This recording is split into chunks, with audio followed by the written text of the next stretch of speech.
जिनकी मानसिकता सिर्फ यही है कि हम आगे किसी भी महिला को, और स्पेशली अगर कोई सुंदर हो उसको तो आगे बिल्कुल ही नहीं बढ़ने देंगे अगर वो हमारे इशारों पे ना नाचे या हमारी हर बात ना सुने। बिल्कुल भी आगे नहीं बढ़ने दिया जाए। जहां हर पग पग पे, हर रास्ते में ऐसे कांटे बिछा दिए जाएं कि वो जैसे तैसे भी अगर लड़की कांटे भी उठा उठा के पार करके काम करना चाहे। मैंने कभी भी अपने काम, अपने पद को शक्ल के बेस पे नहीं मांगा। नमस्कार, द ट्रुथ के इस अंक में मैं प्रीति पांडे अपने सभी दर्शकों का बहुत स्वागत करती हूं। दोस्तों, सोशल मीडिया प्लेटफॉर्म एक्स पर एक वीडियो वायरल हुआ। यह वीडियो एक बड़ी पॉलिटिकल पार्टी की प्रवक्ता द्वारा जारी किया गया।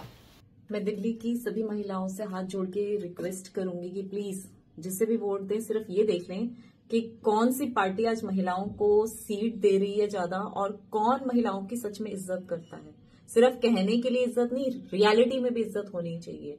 मैं भाजपा दिल्ली से सच में पहले भी बहुत दुखी थी और आज भी मैं दुखी हूं कि यहां चंद लोग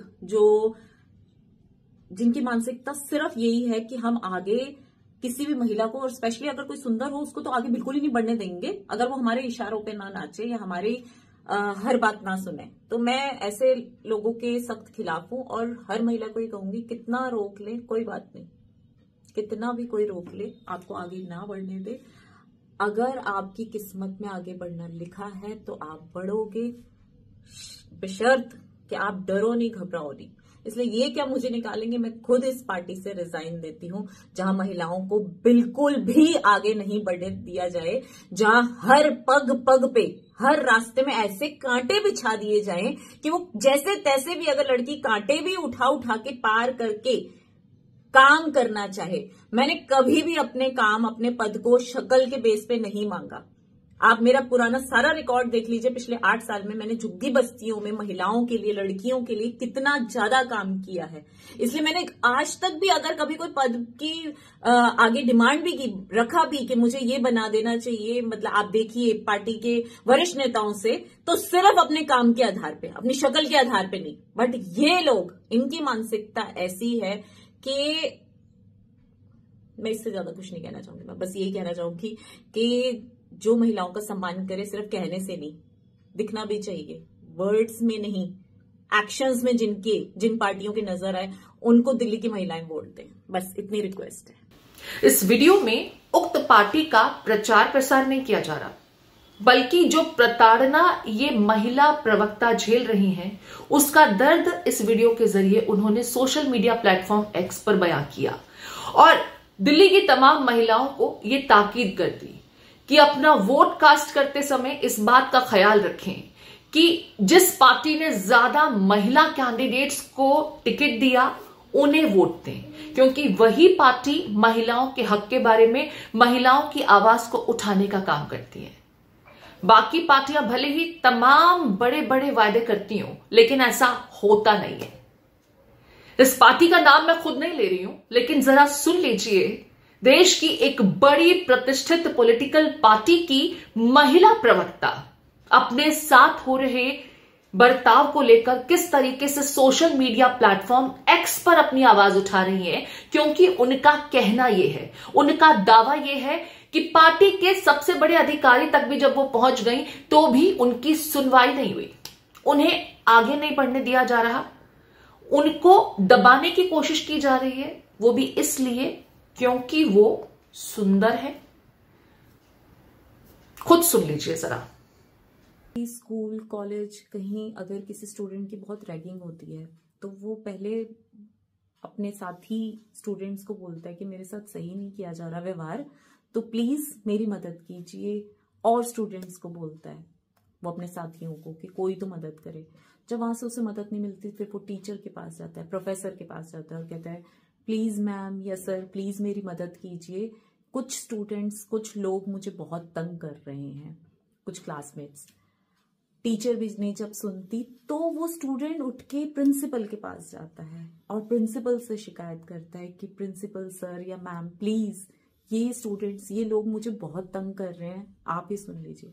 लेकिन यहां भाजपा में ऐसा बिल्कुल नहीं है। मैंने सबसे पहले जाके कंप्लेन करी, अपने साथी जितने भी मेरे साथ और प्रवक्ता साथी थे उनको बोला गया कि मेरे साथ सही नहीं किया जा रहा, मुझे टारगेट किया जा रहा है। जो हमारे मीडिया के प्रभारी हैं या मीडिया देखते हैं, मीडिया हेड जो है वो तंग कर रहा है मुझे। किसी ने नहीं सुना। उसके बाद मैंने सोचा कि मैं जाके अपने अध्यक्ष से कंप्लेंट करूं, उन्होंने तब नहीं सुनी।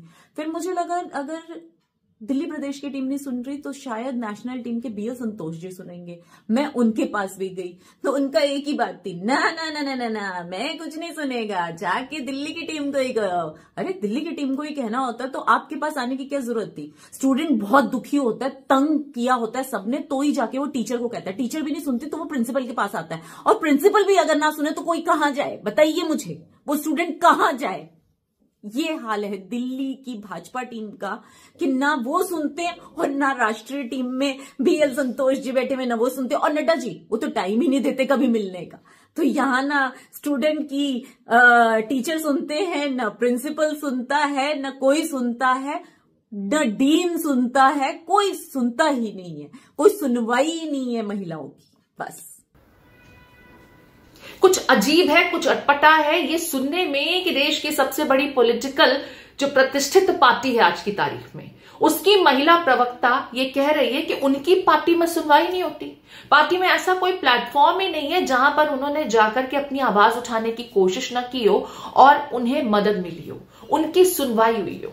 अब जरा सोचिए, जिस पार्टी का ये आलम है कि पार्टी की प्रवक्ता की सुनवाई नहीं होती, वो पार्टी देश की जनता की आवाज, खासकर महिलाओं की आवाज को किस तरीके से उठाने का काम करेगा।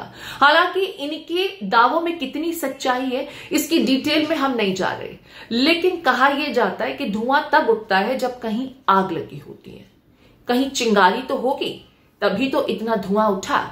और अगर इनके आरोपों में जरा भी सच्चाई है तो उम्मीद ये करते हैं कि पार्टी का आला कमान अब जागेगा, और जो पार्टी अपनी महिला प्रवक्ता को ही शांत नहीं कर पा रही, कन्विंस नहीं कर पा रही, वो पार्टी देश की महिलाओं को कैसे कन्विंस करेंगी, इसका फैसला देश की महिलाओं पर ही छोड़ देते हैं। द ट्रुथ के इस अंक में फिलहाल इतना ही। मुझे दीजिए इजाजत। नमस्कार।